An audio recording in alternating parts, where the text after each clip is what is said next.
Have you ever had anything bring you to the point that you wasn't sure if you could get out of this? Somehow it's not the one thing, but it's everything. It's everything you went through all the years before, and to find out that the things are never going to stop coming at you, that finally brings you to the point that you say, you know what, I'm not sure I want to get up out of the bed in the morning if all I got to face is another fight. This is for those of you who are going through the fight. Those of you who are wondering, how can I keep going like this? Some of you have been through so much that you should have lost your mind.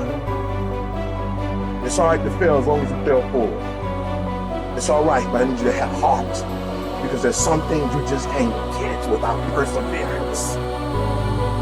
Don't think it's strange when things happen to you, because every man, every woman, every boy, every girl will go through a time where your faith will be tested. I know what it's like to barely hold on, to barely feel like you're breathing, and barely feel like you can come up for air. Look up. Look up and recognize that there is a way out. There is a path for you to take. And it's not an easy path. It takes courage and it's hard. But what is the other choice? What else can we do? Let the darkness completely consume us, be overtaken by temptation and vice? No. Do not accept that. You can triumph over these dark forces. You can become better. You can be better. You got more than you think. You can do more than you think. You can go further than you think. You can have more than you think. And stop blaming somebody else over what you don't have. It's time for you to know what you got in your hand. Stand up for your dreams. Stand up for what you want in your life. Decide that your life is so meaningful to you, that you love you and you love life so much that you're going to stand up for what you believe in, because you can fall for anything. And so by being committed to everything that I started, I finished it. It built a certain type of spirit. It built a certain type of mentality. And so now I couldn't quit even if I wanted to. I couldn't stop even if I wanted to. I had too much sweat equity in my life and everything that I was doing. When it gets tough, I'm gonna press my way.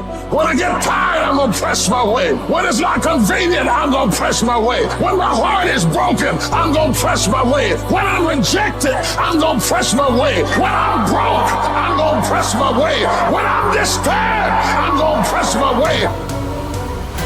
You would just believe that your day coming, that the sacrifices you are making today, they gonna pay off. But if you do not believe, it ain't gonna happen. So I need you to work on your faith. I need you to wake up every day and say, today ain't the day, but my day coming. And I will not give up until I get to that day. I will not stop. I will not give up. I will not give in until my day comes.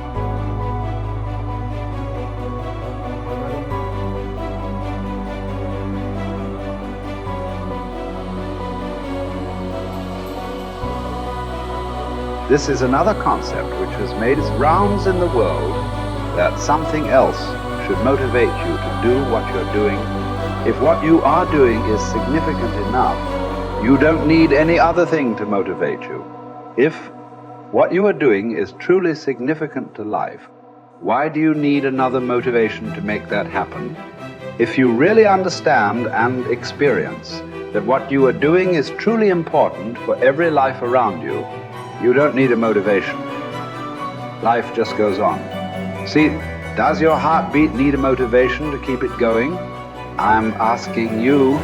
All the life processes is not asking for any motivation, isn't it? Monsoon is coming. Any motivation?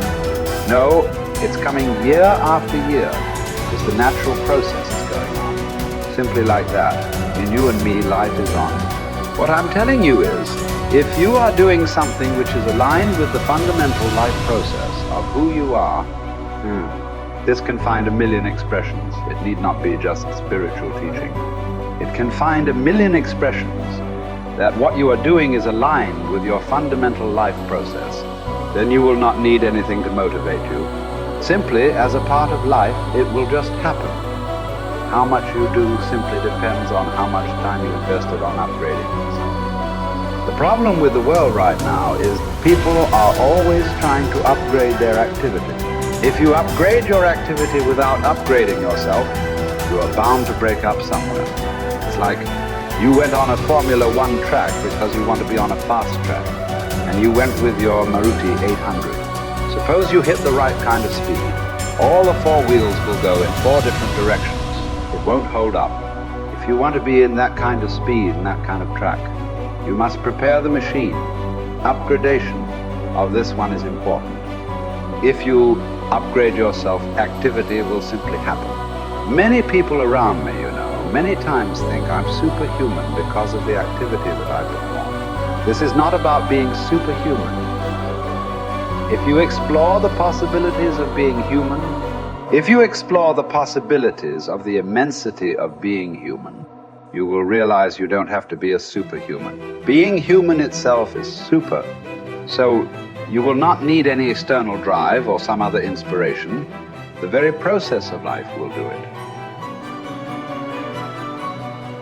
It turns out 95% of who we are by our midlife is a set of memorized behaviors, unconscious habits, hardwired thoughts and attitudes, conditioned emotions that are so familiar to us that it doesn't even feel like fear, or it doesn't feel like sadness. It's just who we are.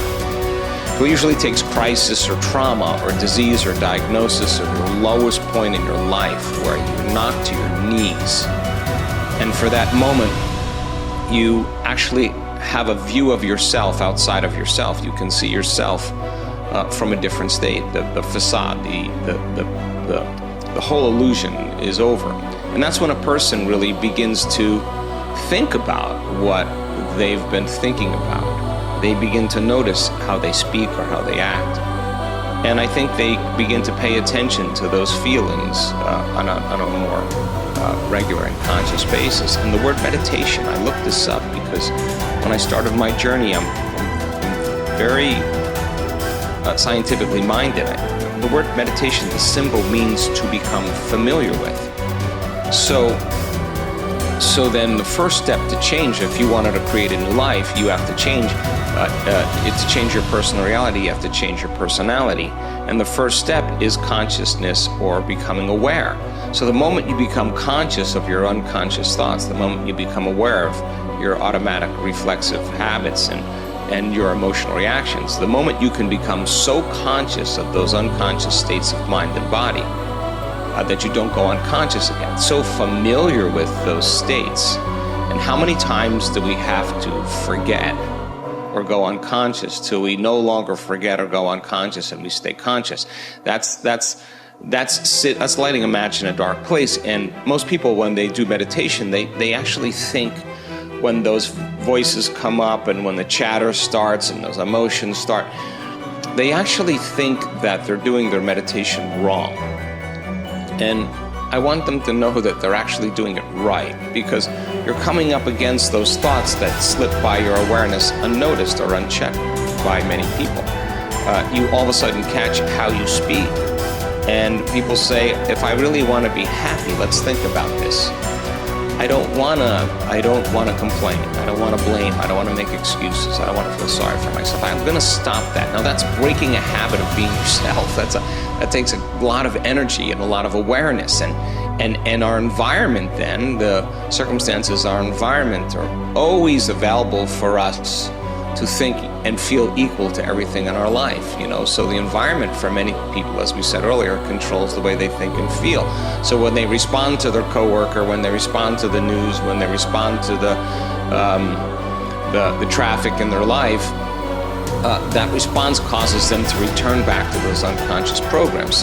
But sitting in a meditation and really sitting in the fire and believing that there's something on the other side of that thought, believing that there's something on the other side of some behavior or some emotion that makes us feel a certain way. That's stepping into the unknown, and it takes us disconnecting from the environment. That's what meditation is about. Playing music or hearing nothing, or closing your eyes and not eating, not smelling, not tasting, not feeling with your body. You're putting your body away and you're not letting it be the mind or the program. You're making it sit still. You're training the animal, right? And a person starts feeling emotional and they catch themselves starting to feel those emotions. Instead of letting that emotion drive certain thoughts or actions, that person settles the body down in the meditation and brings it back into the present moment, and that's a victory.